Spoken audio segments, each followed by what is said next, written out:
This is my journey. Inspired one story at a time, a library of leaders was created. It began as a journey to learn. As time went on, it began to grow. All it needed was a platform, and this podcast was created. To listen, to inspire, to share. I am a storyteller, and this is my journey.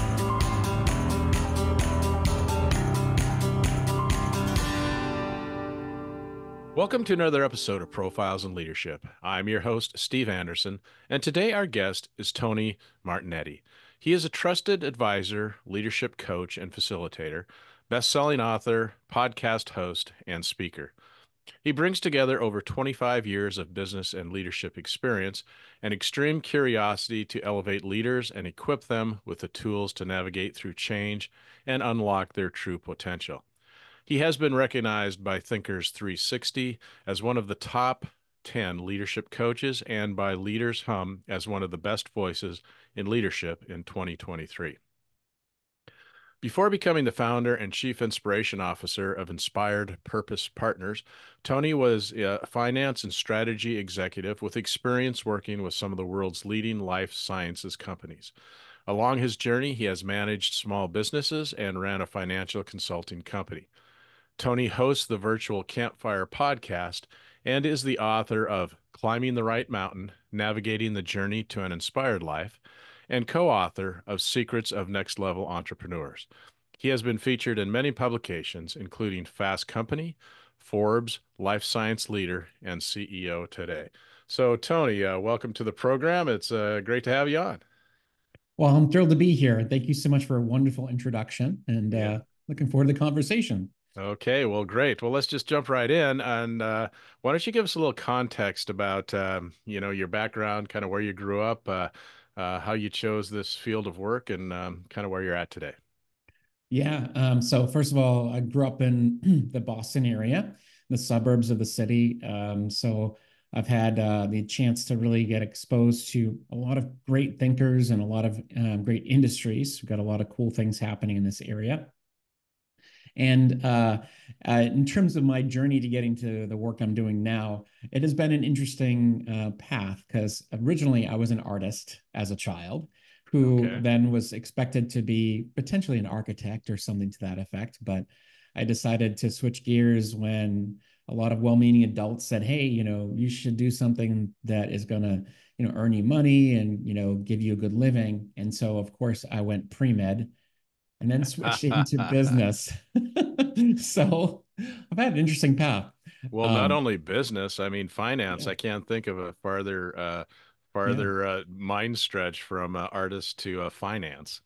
So, 100%. Yeah. And yeah. then spending most of my journey in the life sciences, which was nice because it married up, the ability to apply my schooling in finance and strategy in the world of biotech, which was in that science field. And it was wonderful. I mean, I had a wonderful experience. I worked on some really cool stuff, but eventually realized that there was more to me than I was allowing myself to experience. And that's what led me to this path of like saying, hey, wake up, time to, really be your true self. And that led me to this journey of leaping out of the corporate path and finding my true journey into leadership development and coaching, which in some ways is a journey back to my artistic self, my creative self. And that's what I'm doing now is this, this allowing other people to find their masterpiece in themselves by unearthing their own true self. And that's usually hiding under the surface. Oftentimes we go on this journey of thinking we're doing what we want to do, but oftentimes beneath the surface is something hidden and waiting to come out. Yeah, that's just amazing. So let's go back to that childhood artist. What was your thing? What were you an artist in? Yeah, it's a great question because oftentimes people think like, oh, we use like stick figures and like, drawings and paintings about cats and what have you. But no, I was very odd that I painted and drew a lot of environments and worlds that evoked feelings and emotions. A lot of the teachers who saw this, they said, "Hey, there's something very interesting about what you're doing. You want to express something about emotions that most people, most kids would not be thinking about." And when I think about that now, it's about what I'm doing now with leaders is a sense of how do we use our environment to shape the experience of others. Yeah, it's fascinating because, a couple things come to mind. One, it wasn't it Picasso who said that all children are artists. It's just that I didn't listen to adults like the others did, and so I just continued to do what I was born to do. So I thought that was interesting. Another thing that comes to mind is I had a guest on here not that long ago who was explaining, and there's a study, and I'm sorry I don't have it on the tip of my tongue what it's called and who the author is, but the study was that NASA used the study to try and find the creative thinkers, the visionaries and whatever, and how do we find people for NASA for that? And they found out that only 2% of the adult population fits into this creative category, and that then they were had a process of interviewing and finding people in that area to add to their program because that's what they needed to create these unimaginable things that are out there through NASA. And then the author got curious about it, went back and gave the same test to children and found out that 98% of them fit this category, and somehow between when they're kids and when they're adults, it turns into 2%. So I think there's something there that sometimes we get pushed in ways that, maybe are more practical, but maybe don't really speak to our true being. Yeah, I love that you bring this up because there's this, this feeling that there are clues to what we end up wanting to do truly in our lives when we're children. Yeah. And, I've talked to a lot of people on my podcast and, interviewed people for my books. And I asked them, like, what were the things that showed up to you when you were a child? And what are the things that you most gravitated towards? And some people will say things like, hey, like I was an entrepreneur from day one. I used to sell eggs, door to door, or I did things like that. I've never been employed by a company. And when I look at them now, they're self-employed and they're doing things that are always in this path of doing what they can to make a living on their own, Yeah. Yeah. It's or whatever crazy. it may be. Yeah. And you look at real, the out there entrepreneurs that really come up.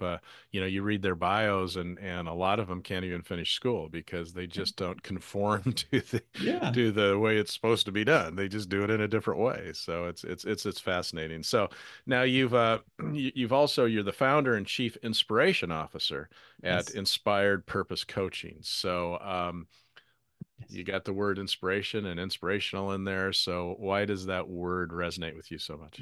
Yeah, yeah, it's a great thing you mentioned because this title is one that most people are like, wow, that's pretty cool. But I found that first of all, I have to earn that title every day by showing up and connecting with my own purpose and my own inspiration every day and finding out what it is that's sparking me up. How do I find that spark that is bringing me to my life and into the work, and then also helping other people do the same. And so that's where this inspiration piece is important. And when I thought about this whole idea of inspiration, it's what really got me going into this path in the first place. Is I thought about the one word that encompasses all the things that are important to me, and inspired is the word that really kept on coming back. I'm most alive when I'm following an inspired path, a path towards something that really gets me excited and gets me to want to do the things that are in front of me. And I think a lot of us we find that we're in the dark, or we're in the most uninspired when we find ourselves in a pattern of just like, okay, rinse, wash, repeat, rinse, wash, repeat, and all of a sudden you find yourself many years later saying, gosh, the colors in my life have gone out. There's no, feeling of like connection. And what do I need to do to get that back? And the first thing you can do is just stop, and reset and say, what makes me come alive? Yeah. Yeah, yeah, absolutely.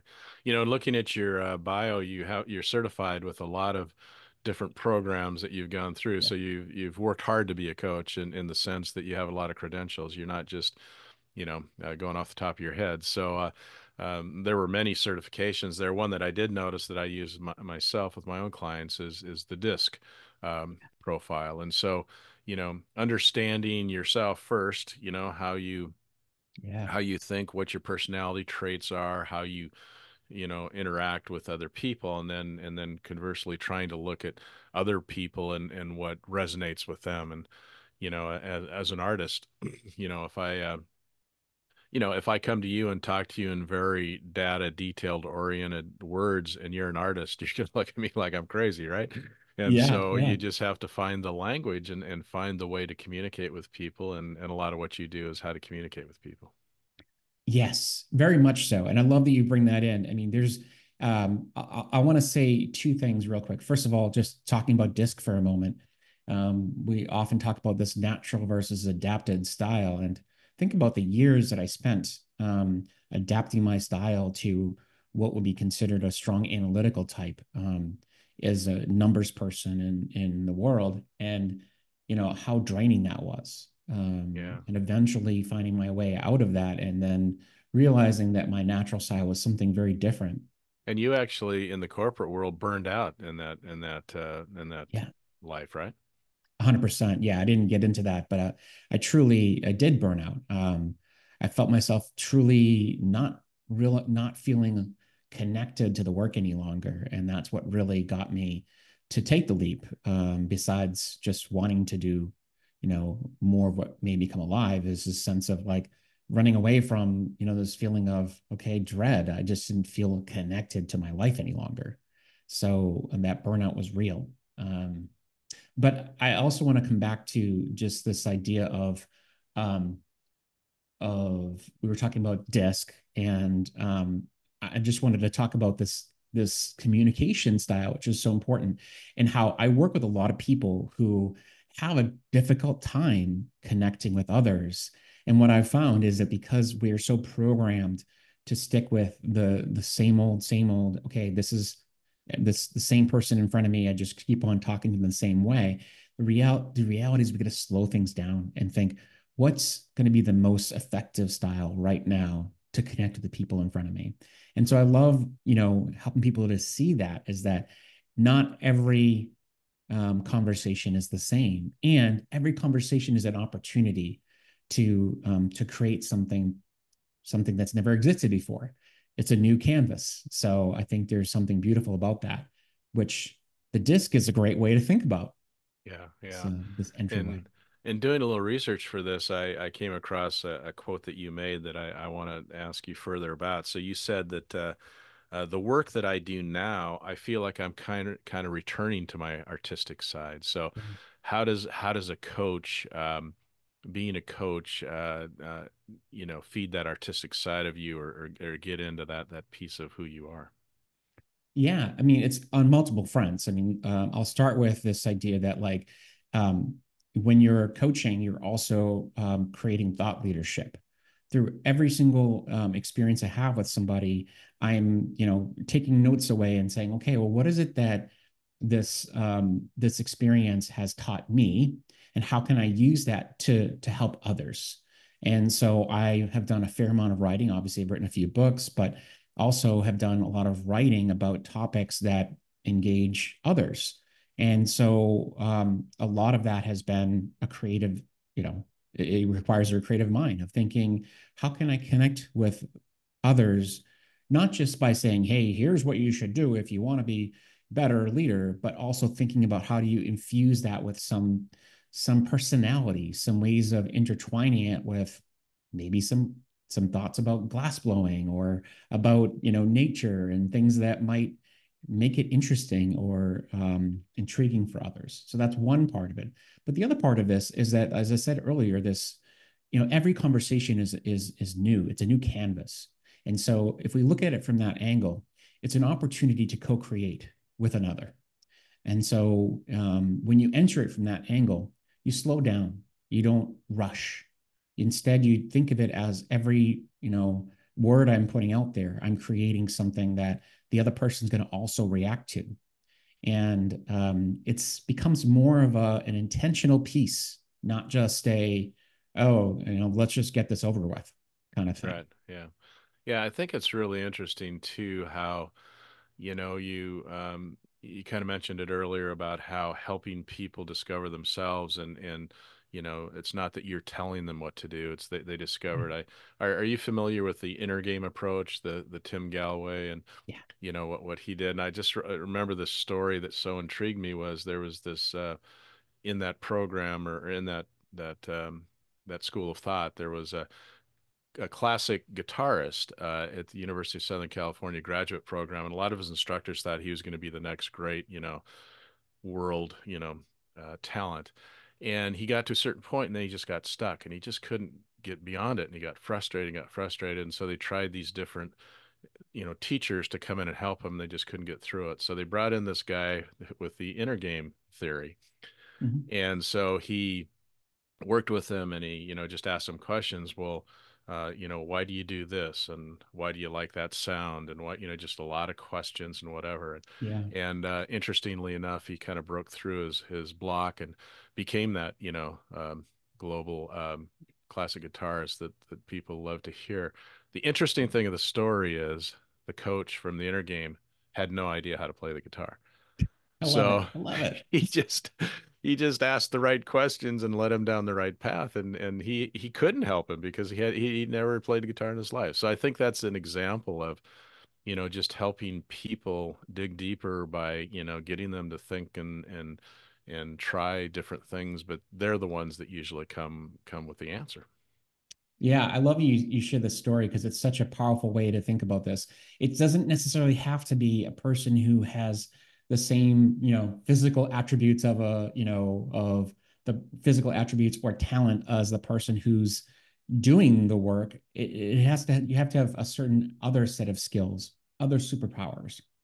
And a Hmm. few of the things I think about when I think about a good coach or a person who can help guide others is, there's three things that come to mind. And I always think about these three C's because they're very important to me.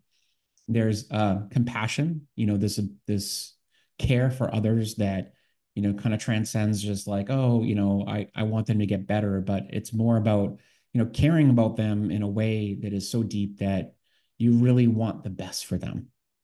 And the second one is curiosity, is this deep curiosity, asking the right questions and being able to stay curious longer than most is an important thing. I love that word. It resonates with me. I honestly believe that to be a great leader, you have to be curious. Yeah. You have to really look at somebody and want to know about them and how they're thinking and why things work and Mhm. all that. And I'm sure you've seen, as I've seen, people that don't have that curious gene, and they're just more, systematic and formulaic, and do this, and I don't think they make as good a leaders. I think that Yeah. curiosity piece is a really big piece. I couldn't agree more. And I think the last C that comes to mind, and this one is one that we've already mentioned, but I'll just dive deeper into it. Is connection is an important part of this. A person who really enjoys the process of connecting on a deeper level with people, and that doesn't necessarily mean when I say connection, it's not just like okay, communicating to other people what you think is important or what have you, but it's also listening deeply, Yeah. which I know is hard for most of us, especially those who have a little bit of ADHD, if you will, and can't seem to stay focused, but Yeah. listening for as long as possible and deeply as possible to really understand what's going on. Yeah, absolutely. Yeah, another thing that, we talked a little earlier about burnout and you know, um, it totally makes sense that, in that situation that, you probably need to dedicate more time to family, exercise, health, and especially mental health. Yeah. But it's hard to do. So you've been through it and now you help others get through it. So I'm sure there's no easy answer, but how do you lead somebody to get back to those things that are important that then, hopefully will decrease that feeling of burnout? Yeah, it's one of the starting points is one of probably the most easiest things that we lose sight of. It's, getting people to really look at what do you value? What are the values that are important to you? And having them share stories about the things that back up and confirm where their values come from. Now, if someone says like, "Oh, well, I value, productivity and efficiency and all those other things," I try to get them to stay a little bit longer with their exploration of values. Because when you get to the heart of it all, you start to realize that, they're not really living their values when they're burnt out. They've found themselves on a path that has detached from what truly is important to them, what they thought was important because the busyness of life has caught them in this path. So it's slowing them down enough to really say, well, wait a minute. I say that my family is an important part of what I care about. I value that connection to the people who are important to me, but yet I'm not showing them that. And I'm Yeah. not living that. And if I really want to be a person who's living their values, that's something I need to rectify. I need to come to grips with.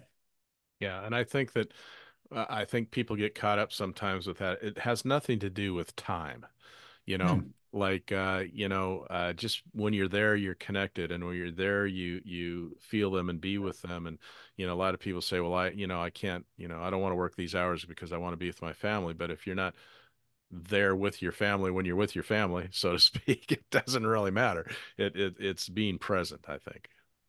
Yeah, there's definitely an element of that. It's quality over quantity. Yeah. And I think there's such a great thing to be said about when you communicate well with the people around you and say, yeah, sure, I'm writing a book, so I'm going to be like heads down for a period of time and doing this thing. But when this is over, I want to make sure that we spend some time to go together, maybe go on vacation or do something big together to celebrate. Yeah. Yeah, yeah, absolutely. Another thing that again I heard you say in a previous podcast that I really liked is when you said good leaders are okay with sharing their weird. So Yes. let's talk about that a little bit. So what does sharing their weird mean? Yeah, yeah. I mean, this also is kind of like a stems from my TED talk, which was about "Don't check yourself at the door." It's basically the title, and what it's really at the center of it all is the things that we often don't feel are important to share with others are the things that we should be bringing to the surface. The weird things, as I say, is like your hobbies, the things that you're interested in. We may think no big deal, or people would laugh or think that that's just not necessarily important, but they're the very things that will connect us with the people around us, and have them leaning in and saying, oh my gosh, tell me more. One of the things I always share with people is the story of an executive I worked with who played the electronic bagpipes. Never even heard of such a thing in my life. Yeah. But when I did, I was like, man, we gotta get that out into the open. We need to make sure people know about it. And he played for his entire organization. It was so cool. Yeah. Yeah, interesting. So, So what's your weird? well, I mean, if you haven't already guessed, I'm already pretty weird about this whole art thing. But uh, one of the weird things is that I do glass blowing as my hobby these days. That's how I express my art. And is that may not be as weird as you think, but it's Yeah. something that I really enjoy, and I like to bring that up to the surface. And then the other thing is that I'm a museum nerd. I love museums. Just the whole idea about museums and what they embody in the architecture and the design of museums. I just every place I go, I always make sure I hit up a museum or two. Yeah, that's really interesting. I think another thing related to that a little bit too is I do think that the people that you're leading in your company or in your group or on your team, I think they enjoy hearing about some of the things that either mistakes things that you thought were good and they turned out to be stupid. It makes you more human. I remember a good Yeah. story that I was talking to this guy and he said, yeah, my story was I was a bartender in Sausalito in the Bay Area of San Francisco, just north of San Francisco, and this band came in and for sound check during the day, and I was getting the bar ready for the evening, and they played three songs, and the lead singer came up to me afterwards and said, "Well, what do you think of our songs?" And he said, I really like these two, but I'd probably get rid of that Susie Q song. So as you can imagine, it was Creedence Clearwater Revival, and Susie Q is probably one of the biggest songs, that they had. So he Yeah. just said, "Boy, was I wrong." So just sharing stories like that, I think, are interesting because we don't have all the answers. We certainly haven't done it perfectly. There's certainly been bumps in the road, and I think people relate to that somewhat. Yeah, I love that. The bringing our humanity out, and CCR, big fan. So I'm glad that they didn't stop playing Susie Q.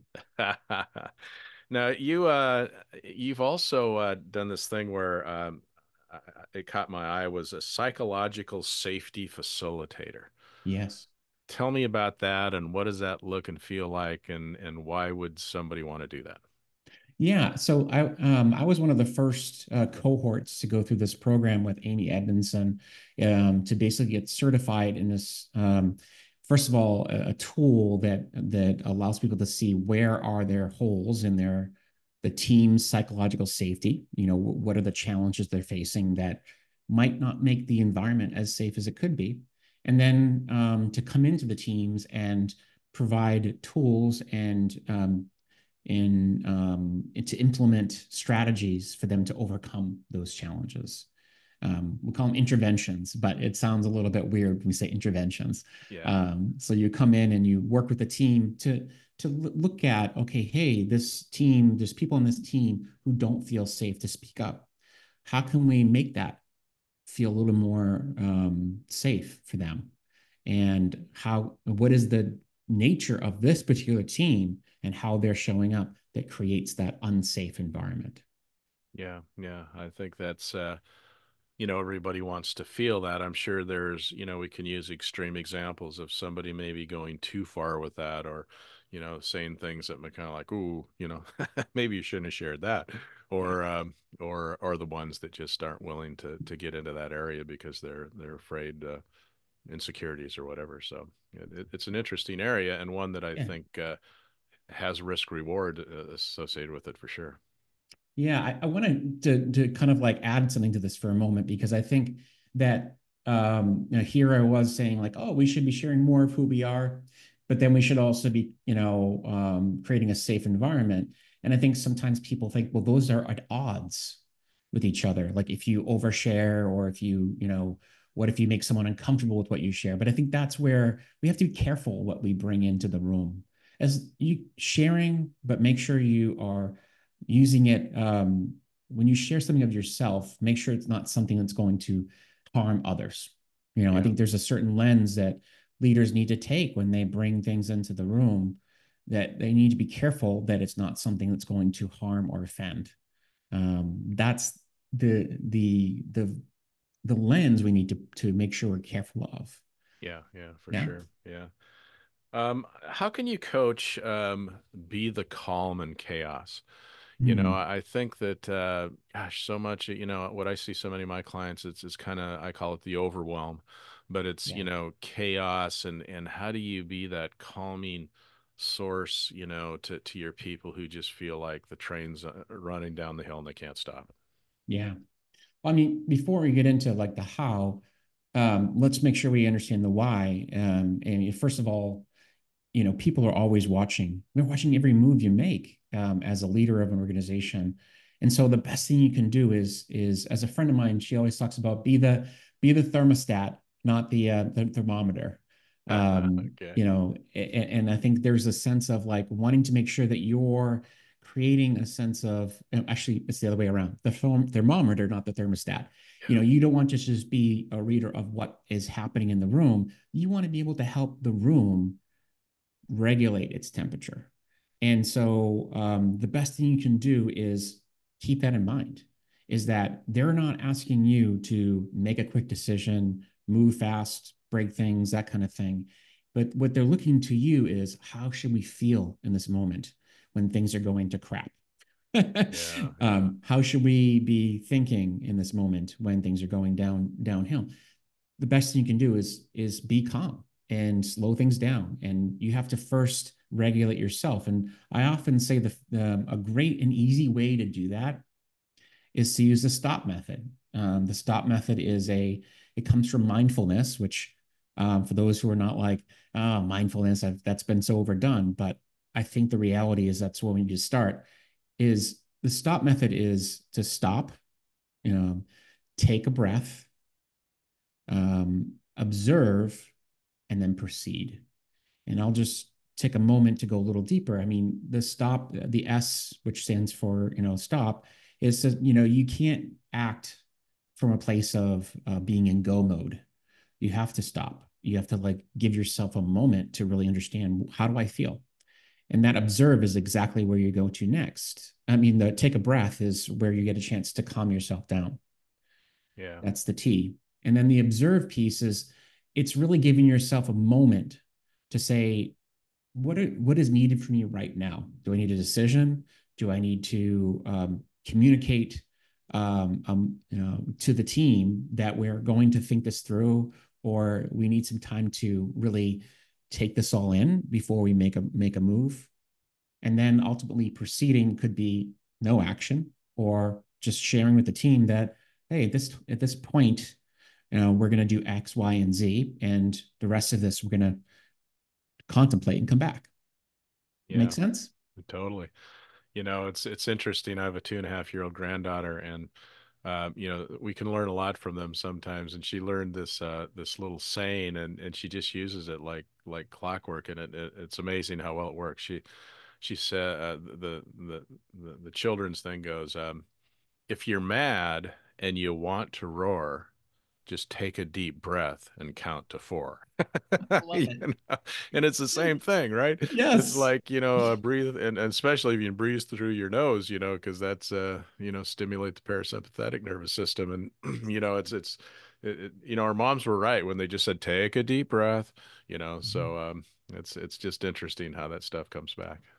Yeah. Yeah, I mean, it's so great when you think about, like, all the things that we've done, even ourselves, like where we've just moved so fast in our lives and said like, oh my God, I wish I had just taken a moment and done things differently, but we didn't.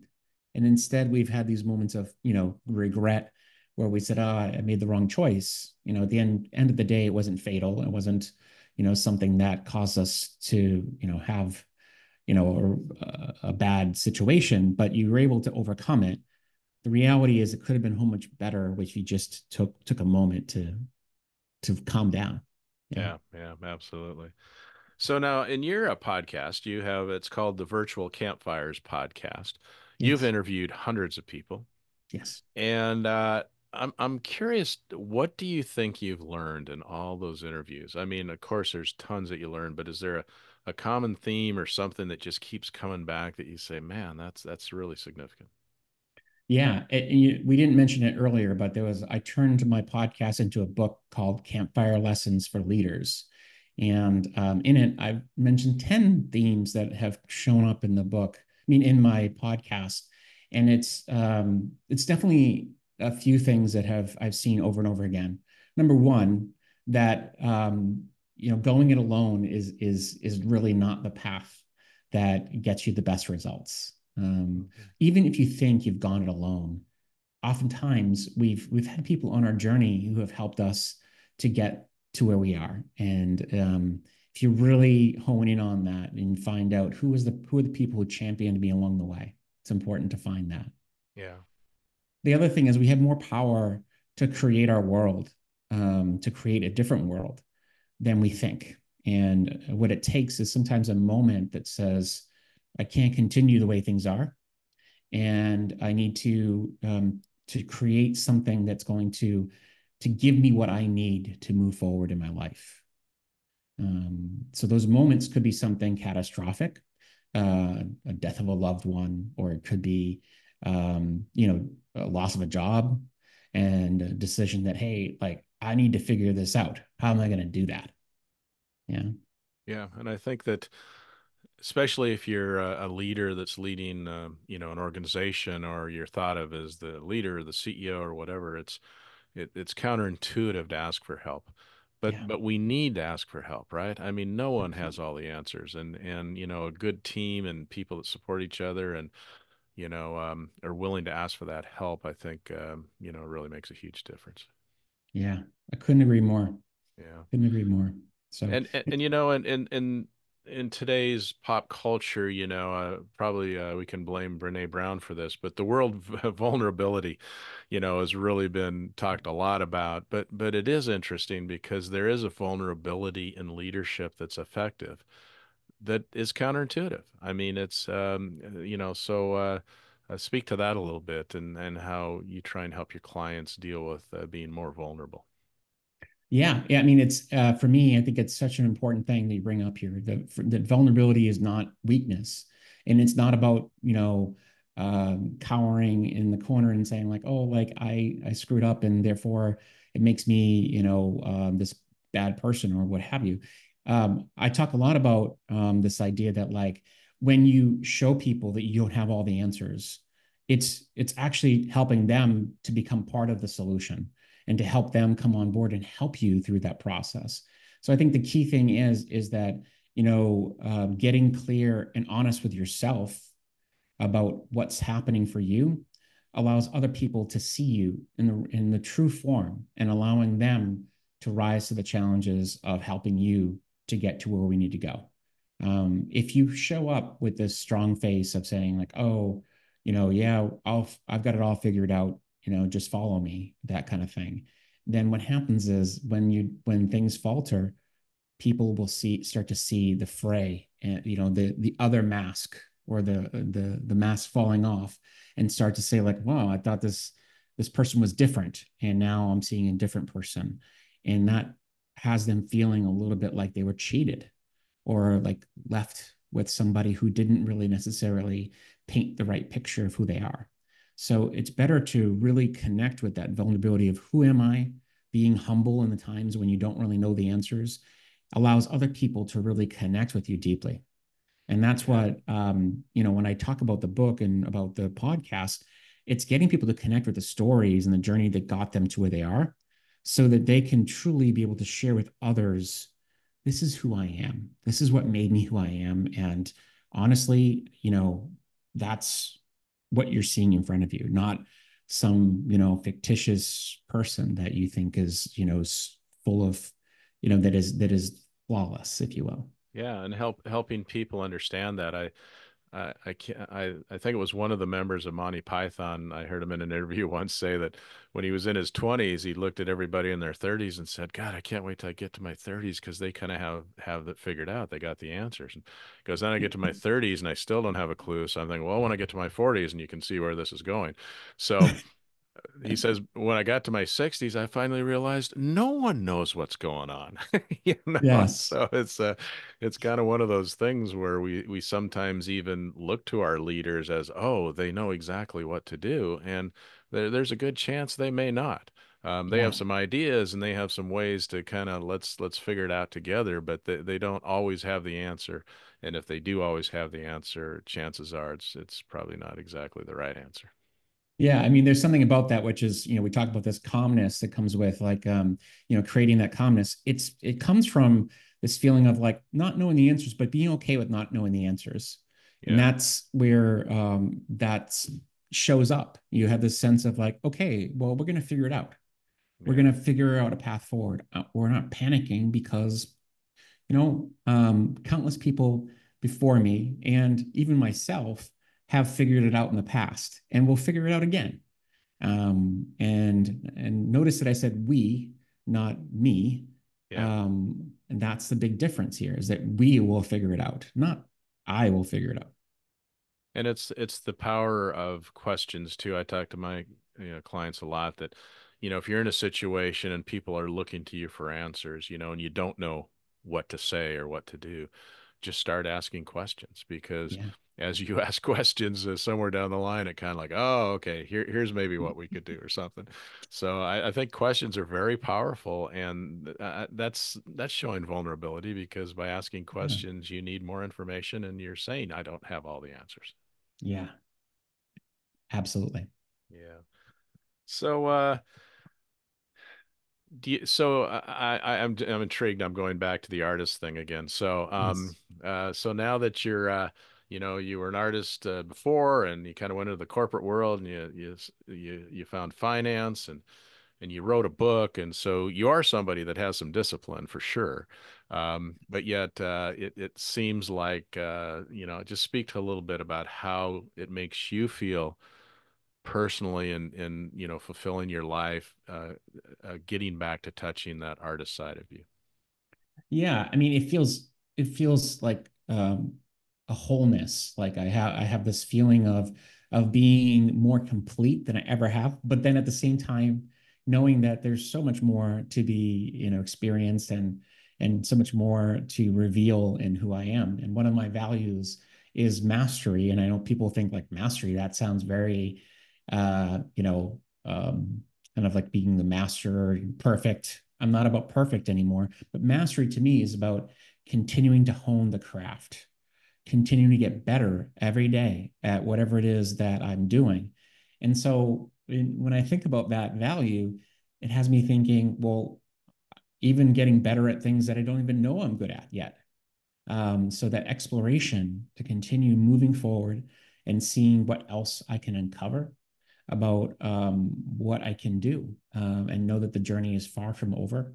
So I know it's probably went off target for your question, but I think the idea is that I have this chance to continue to explore and see what else I can uncover. But I feel much more connected to myself as a person because I tapped into my creative side and realized that it was there and it wasn't being used.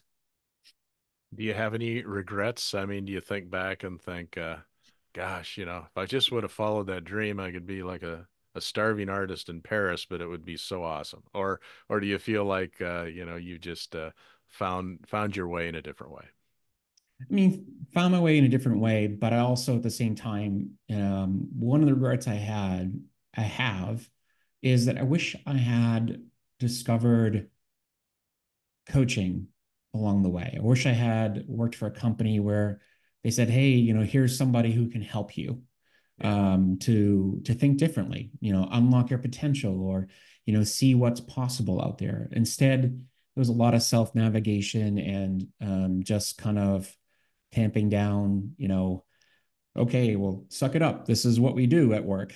Yeah, yeah. And it wasn't like I was working at bad companies. It's just that it was a feeling of, hey, if you want to be able to be at the top, you have to work really hard. And hard work was not necessarily the solution. It was part of the solution, but it was about working smarter. And I think that's one of the things that a coach would have helped me see better.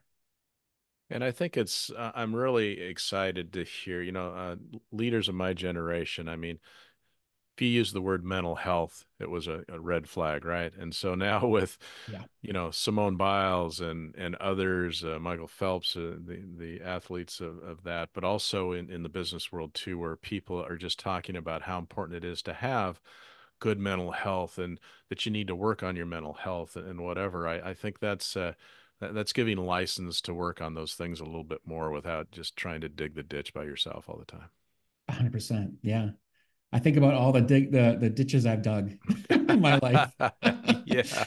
Yeah. Well, it's lonely, and and to get back to the CEO part too, it's lonely at the top, and Mhm. if you don't have somebody to confide with or talk to and get deep with, it's pretty risky business being up there all alone. No doubt. No doubt. Yeah. Yeah. So there's our PSA for coaching and advisory work, but Exactly. it's true. Exactly. So, Tony, in anticipation of our discussion today, is there anything that I haven't asked you or we haven't covered that you want to be sure and get in the program today? Well, there's one thing I'll mention that I think is kind of a cool thing I'll throw out there. One of the programs that I started to put out into the world is this thing called Campfires of Connection.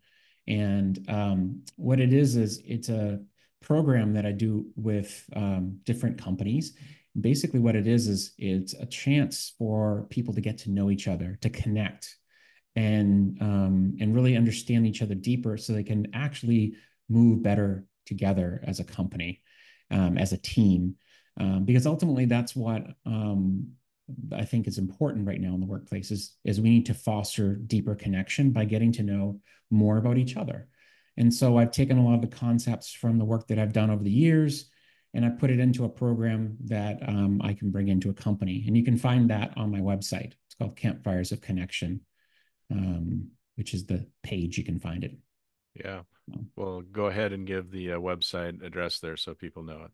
Yes, ipurposepartners.com/, campfires of connection. Okay. I love the campfires analogy because it's, I think we've all had experiences sitting around a campfire late Yeah. at night and, getting deep with people and telling stories and it's just something about the campfire and the warmth of the fire and the beauty of the fire and being able to relax around a fire really does open up some deep conversations, I think sometimes. Yeah, it's slowing down and being intentional and also having that intimacy of the fire too. Yeah. You're not going to be talking about board decks and strategy at the when you're around a campfire. It's an intentional slowing down and being more into a deeper conversation. Yeah, for sure. Well, Tony, at this time in the interview, I always ask my guests the same common question. So that question is, in relation to leadership, what is a pearl of wisdom that you could leave us with today? I love that. I'm gonna share one big one here. One that I've always espoused, which is um, if um, if you want to move forward in your business and in your life, expand your vision and narrow your focus. Expand your vision is about moving bigger and seeing a bigger picture, one that potentially gets you unstuck, but also make sure that once you've got yourself attached to the path forward, that you narrow your focus and figure out, what do I want to do next? What is the thing that is meant for me to move forward in? Yeah, So great. expand your vision, narrow your focus. Great advice. Well said. Well, Tony, this has been a real pleasure. It was fun talking with you. Our time went by quickly, so must have been. I was into it. I certainly was. So, thank you for sharing your story, and I think it's a compelling one. And we can learn a lot from hearing others' experiences and what they've gone through, and we can all learn from it. So, thanks for sharing your story, and I appreciate you being a guest on the show today. Thank you so much. It was wonderful. Okay, take care. Thank you for listening to another episode of Profiles in Leadership. To listen to all my interviews, subscribe to Profiles in Leadership with Steve Anderson on Apple Podcasts, iTunes, and many other popular podcast platforms. Some of these interviews are on video, and you can search YouTube for Profiles in Leadership with Steve Anderson. You can also access the entire library of interviews on my website, orange.coaching.com, and that is orangetheword.coaching.com, and go to the Media Center and click on Podcasts or Video Gallery. You can also enter the website from pilpodcast.com.